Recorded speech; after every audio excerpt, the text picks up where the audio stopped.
Are you struggling to manage make errors in your workflows? In this short video, you'll get a clear, quick overview of each make error handler so you can pinpoint the perfect solution for your needs and dive deeper into the one that fits your scenario best.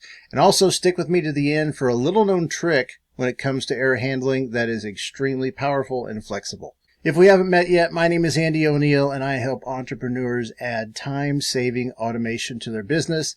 I do this by offering personalized one-on-one make co-building Zoom calls and through my community, the Co-Build Collective. In this video, we're going to look at the break, commit, ignore, and resume error handling. This is just going to be a quick overview of these so you can get an idea of which one you may need to incorporate in your scenario that is throwing errors. First of all, let's talk about the break. The break error handler actually removes the erroring bundle from the workflow and stores that data to run later. This is going to require you to turn on incomplete executions, and you'll have some options in the incomplete executions of whether you want to auto complete those or auto run them, or if you want to come back manually and run those later. When the break error handler is used by your scenario, the scenario will not be stopped, the changes will not be reverted, and your scenario status will be set as a warning.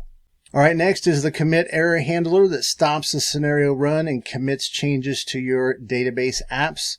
If your scenario is not using apps that support transactions like MySQL or data store, it's just going to stop the scenario and it's not going to roll back any data. When the commit error handler is used, the scenario is stopped right away, the changes are not reverted, and your scenario status will be set as a success. Next, the ignore error handler actually just ignores whatever happened and it keeps going. The scenario run continues with the next bundle. Your scenario will not be stopped.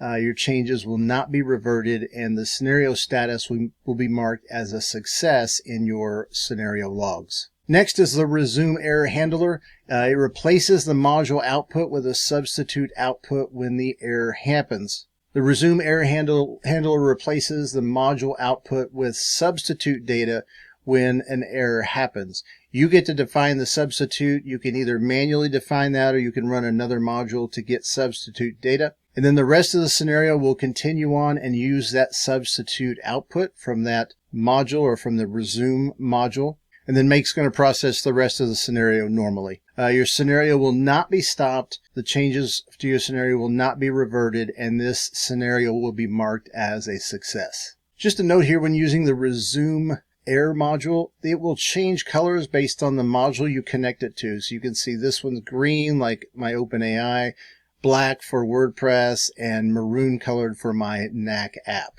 This makes it a little bit easier to identify those. You can also identify error handling routes because the dots in the line are not filled in. It's just a line without any fill or a circle without any fill, and your regular routes are circles that are filled in with color. Next is the rollback. This one stops the scenario run and reverts any changes that support ACID. The rollback is actually the default error handler when you have incomplete executions turned off and you don't have a error module in place. The scenario will be stopped, the changes will be reverted, and your scenario status will be set as an error. We have one more error module type to cover, but before we do that, I want to say if you want to stay up to date with more ways to automate your business with Make, subscribe to my newsletter. You can click that link here and get on that list. The last error handler type is you can actually use any apps that are available in Make as an error handler. And I've got a screenshot here of how to do that. We're going to jump over to a scenario, and I'm just going to right click on this. And I'm going to add error handler, and you can see there's my error route. Those aren't filled in.